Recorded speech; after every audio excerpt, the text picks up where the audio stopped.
Ça fait 3 ans et demi qu'on travaille sur la reconquête industrielle et avec un succès puisque pour la première fois depuis 2000, nous avons créé de l'emploi industriel en 2017, en 2018 et en 2019. Ce qui est devant nous en termes d'enjeux pour la reconquête industrielle, il ne faut pas se voiler la face. Ça va être une bataille terrible parce que les États-Unis, la Chine et les États membres de l'Europe sont également embarqués dans cette volonté de recréer des sites industriels sur leur territoire national. Mais nous avons des atouts pour gagner cette bataille, ou en tout cas pour faire notre chemin. Nous avons des compétences de techniciens, d'opérateurs et d'ingénieurs. À un moment où on est en train de déployer l'industrie 4.0, c'est-à-dire toutes ces technologies qui permettent, avec des robots, des cobots, des machines à commande numérique, des machines à fabrication additive, d'avoir des cycles de production beaucoup plus automatisés et des cycles de production raccourcis, permettent de prototyper par exemple rapidement pour un client. Et cela devrait nous aider à nous rendre beaucoup plus compétitifs. On regarde dans certains secteurs, l'usine 4.0, c'est un potentiel de gain de productivité de l'ordre de 30% lorsqu'on est un pays qui rémunère bien sa force de production, ce qui est le cas de la France. Donc ça, c'est un premier atout. Nous avons un deuxième atout qui est d'avoir un marché domestique qui n'est pas négligeable, le marché français, et un marché immédiatement accessible, qui est le marché européen, qui est le plus grand marché en termes de valeur si on le compare aux États-Unis, si on le compare à la Chine. Et puis, si on lutte contre le réchauffement climatique, l'industrie, c'est la solution. Nous allons, en remettant des sites en France et en Europe, réduire drastiquement notre empreinte CO2. Donc, c'est aussi je dirais, un vecteur pour nous aider à agir et à accélérer sur le volet de l'industrialisation. C'est une guerre, clairement, mais nous sommes loin d'avoir perdu cette bataille.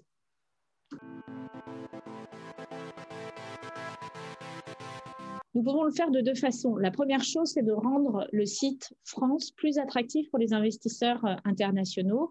La réalité est qu'il s'était un peu détourné ces dernières années de la France parce qu'ils estimaient que ce soit son droit du travail, que ce soit sa complexité administrative ou le poids de sa fiscalité, de ses charges sociales, c'était difficile de produire en France. Depuis 2017, on observe un redressement parce que nous avons pas fait des choses extraordinaires. On s'est contenté de rejoindre la moyenne européenne en termes de fiscalité du capital. On a regardé comment donner plus de visibilité, de prévisibilité sur notre code du travail. On a travaillé à faire converger notre taux d'impôt sur les sociétés vers une moyenne européenne, on va dire une moyenne haute européenne. Mais ces mesures-là et notre travail pour attirer des investisseurs étrangers a porté ses fruits, puisqu'en 2018 et en 2019, nous étions la première destination pour les investissements directs étrangers en Europe sur les projets industriels, ce qui est, je dirais, une vraie fierté, et sur les projets de recherche et développement. Et quand je dis premier sur les projets industriels, c'est devant la Turquie et devant l'Allemagne. Donc, il faut continuer dans cette direction, continuer à simplifier l'accès à notre territoire. Je pense notamment à ce que nous avons fait en déployant des sites clés en main, où nous proposons à des investisseurs étrangers d'installer de nouveaux sites avec un permis de construire en 3 mois, une autorisation d'exploiter en 9 mois. Voilà, c'est des mesures très simples pour finalement donner envie aux industriels de s'installer en France. Et nous accompagnons les investisseurs français, notamment au travers du plan de relance, là aussi pour leur permettre d'augmenter leur investissement productif en France et donc de créer de l'emploi.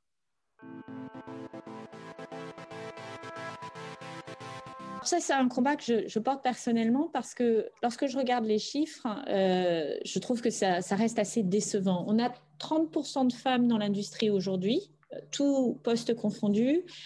Et en fait, ça fait une vingtaine d'années qu'on est à 30% sans réelle augmentation. Et comme dans les autres secteurs d'activité, on a grosso modo 20% de femmes dans les postes de direction, ce qui veut dire qu'il y a 4 fois plus d'hommes que de femmes dans les postes de direction. Et on a une différence de salaire à poste égal de 10%. Donc 30, 20, 10. Ça, c'est la photo aujourd'hui.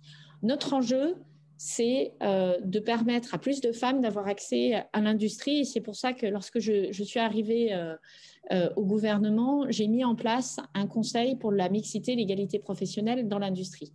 Ce conseil, je l'ai placé sous l'égide du Conseil national de l'industrie. Ce n'est pas un hobby, ce n'est pas quelque chose à côté, c'est la volonté du Conseil national de l'industrie auquel participe le patron de France Industrie, auquel participe le patron de l'UM, le CNI.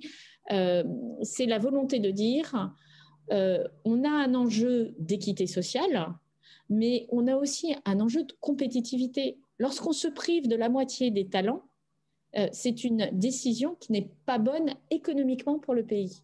Et donc tout l'enjeu, c'est de permettre au maximum de jeunes, de femmes, de personnes dans des situations qui ne les amèneraient pas naturellement vers l'industrie, à venir vers l'industrie et à apporter leurs compétences.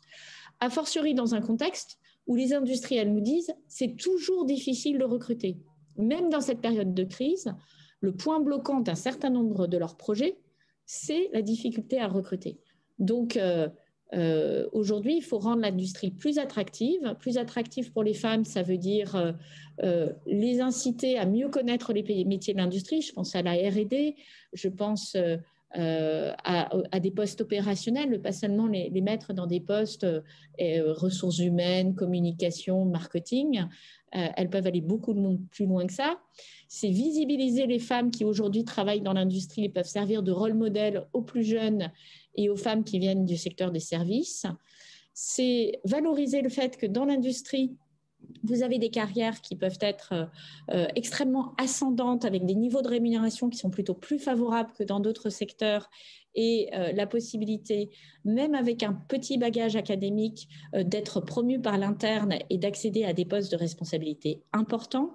Et c'est l'idée aussi de la diversité des carrières que vous pouvez avoir et du fait que vous êtes finalement extrêmement employable pourvu que vous entreteniez par la formation professionnelle vos compétences.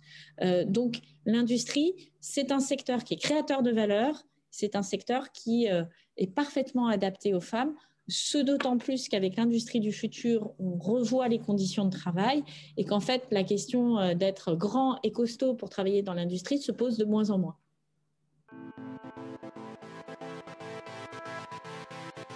Le programme Territoire d'industrie, c'est un programme qui tire les conséquences du fait que l'industrie est située à 70% dans des communes de moins de 20 000 habitants.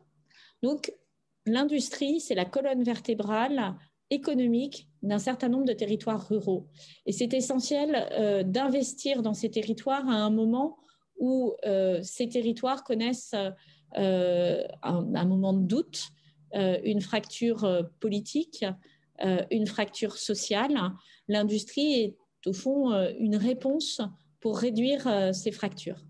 L'enjeu dans Territoire d'industrie, c'est de faire en sorte de mettre autour de la table les élus locaux, les services de l'État et ses opérateurs, BPI France, Business France, Pôle emploi, les autorités, on va dire, nationales au niveau de l'État et les industriels pour porter des projets collectifs. Ce n'est pas une entreprise qui a son petit projet et qui va voir l'élu local du coin, c'est plusieurs industriels qui font un constat, par exemple, de la difficulté de recruter des soudeurs ou des techniciens de maintenance et qui, avec des élus locaux et avec les moyens des services de l'État et de la région et des communes, des agglomérations, se disent si on montait une section d'un centre de formation d'apprentis pour répondre à votre problème. Donc, ce sont des projets très concrets. C'est plus de 1600 projets territoriaux qui ont été remontée par les élus locaux et les industriels sur le territoire. Et aujourd'hui, nous avons d'ores et déjà accompagné 400 entreprises dans des projets de décarbonation, de relocalisation, de diversification, de modernisation de leur chaîne de production. Et nous accompagnons des projets collectifs en nombre grâce au plan de relance.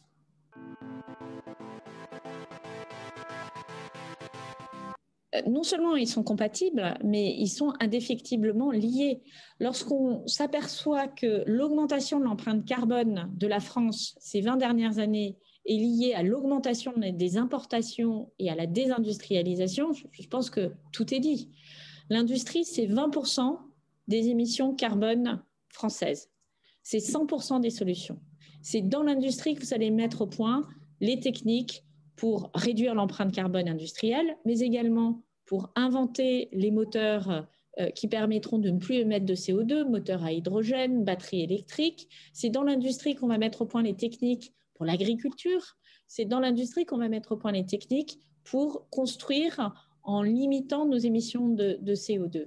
Donc, il faut réinvestir le champ industriel, évidemment, et surtout développer l'innovation. Et c'est tout l'enjeu du programme d'investissement d'avenir, quatrième, je dirais, génération, que nous venons de lancer avec Bruno Le Maire.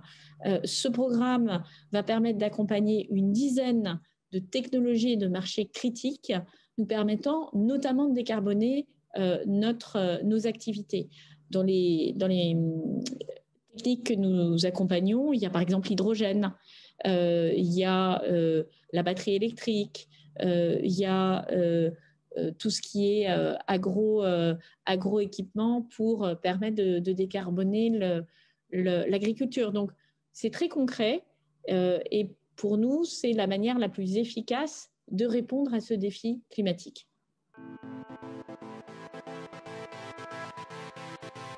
Moi, ce que je voudrais dire, c'est que l'industrie, c'est vraiment la colonne vertébrale de notre économie. Cela ne fait pas injure au service parce qu'en fait, l'industrie devient de plus en plus servicielle et les services deviennent de plus en plus industriels. Et donc, il y a un continuum d'activités sur le territoire. Mais ce qui est sûr, c'est qu'aujourd'hui, nous avons notre destin en main. Nous devons réinvestir dans l'appareil productif. C'est un enjeu pour développer l'emploi, c'est un enjeu pour développer l'innovation. Je rappelle que c'est dans l'industrie qu'on dépose le plus grand nombre de brevets et que l'on produit le plus de recherche et développement. C'est un enjeu aussi pour exporter. Relocaliser des productions en France, ça n'empêche pas d'avoir une vision ouverte du monde et de se poser la question des meilleurs partenariats que nous pouvons faire. Et donc, j'ai envie de dire aux entrepreneurs qui vous écoutent, saisissez-vous du plan de relance. Il y a beaucoup de dispositifs qui peuvent vous permettre de vous moderniser, de vous décarboner et de vous relancer à l'exportation. Ces dispositifs, ils sont faits pour agir ici et maintenant, mais avec l'idée de construire la France de 2030 et d'assumer une transition numérique, une transition climatique accélérée. On a les moyens de le faire. Je dirais, pour moi qui suis ministre de l'Industrie, c'est nouveau. J'ai beaucoup plus de leviers que j'en avais il y a 2 ans. Et pour les industriels, c'est également une opportunité extraordinaire parce que je pense que les cartes vont être rebattues en sortie de crise et c'est ceux qui prendront des risques, ceux qui investiront aujourd'hui, qui en sortiront plus forts demain.